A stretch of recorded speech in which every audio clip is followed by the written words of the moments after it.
बूझा राजा जब जाई अनुपमा पवन भैया के साथ की बतिया हम तारा के सामने खड़ा करा के तनी कुछ भाव कर सदी तनी आ जा हमरो मन झूठो के कहते तार जहां मन दिल लागल बा ओइजे रहो हे नारायण जी ओइजे रहो छूटे मत तू लोग के बनो रही तो हमहू देख देख के खुश रहो। अरे हमरो मन जान तोहरे में बसला हमरो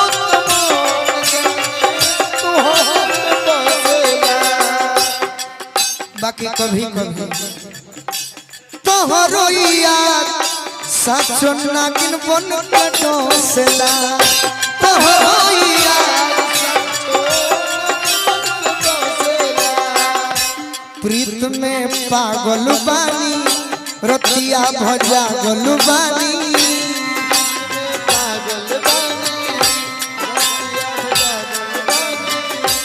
प्रीत में पागल बानी रतिया भजा गल बानी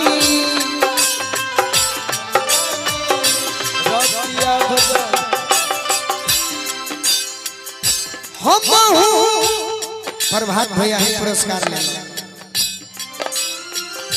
हम तुम्हारी रानी हम तुम्हारी रानी तोहरे से प्यार हो बाकी तहार सब मारो के पास धोके रो तैयार हो सिनु जन डली हो भातार हो मारो के पास धोके रो तैयार हो सिनु जन डली हो भातार हो मारो के पास धोके रो तैयार हो और का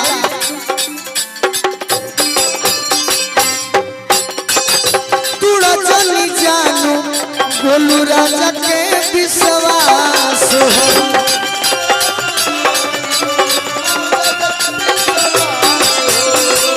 तहरा खाती भइले सोनू स्वर्गम खास हो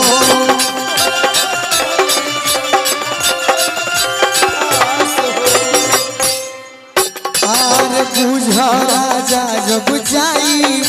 रोज रोज आंसू बहाई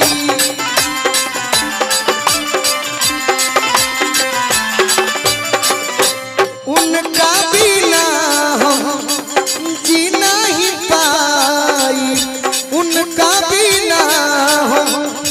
जी नहीं पाई। आज बताओ कि क्रिया खैलो एक के संग जियल मरल जाई एक के संग है खाइल पियल जाई एक के संग है प्यार कइलू एक के संग है वादा कइलू एक के संग है जब सब चीज कइलू एक के संग तब काहे भूला घाट काहे करो तारू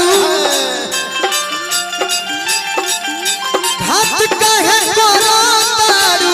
हमसे परियार हो नाड़ो के पास धोके रो तैयार हो ऐसे हम कभी कभी मनाइला कि तू जहाँ बड़ू खुश रहो बाकी दिल गवाही ना दे जैसे कि समाज हो मजबूरी हो जाए कभी ना कभी तहरा बात ओरिजिनल रूप में कहे के पड़ी सही कि मारो के पास धोके रो तैयार हो सिनुर जन डली हो भाता हो मारो के पास धोके रो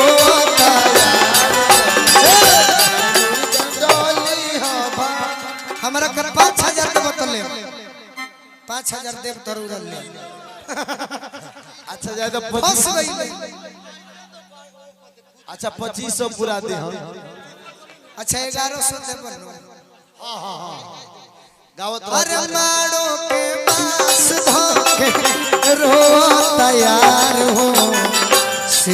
जन टली हो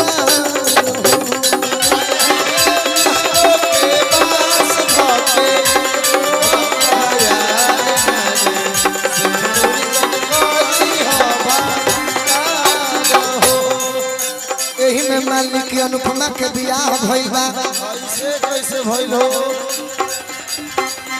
और अब एक गला मिल ले जाओ मित्र मित्र सुदामा आहा मित्र सुदामा यही में मालिक की अनुपमा के बियाह भइल बा और ले लो अनुपमा और ले लो निमन कही हई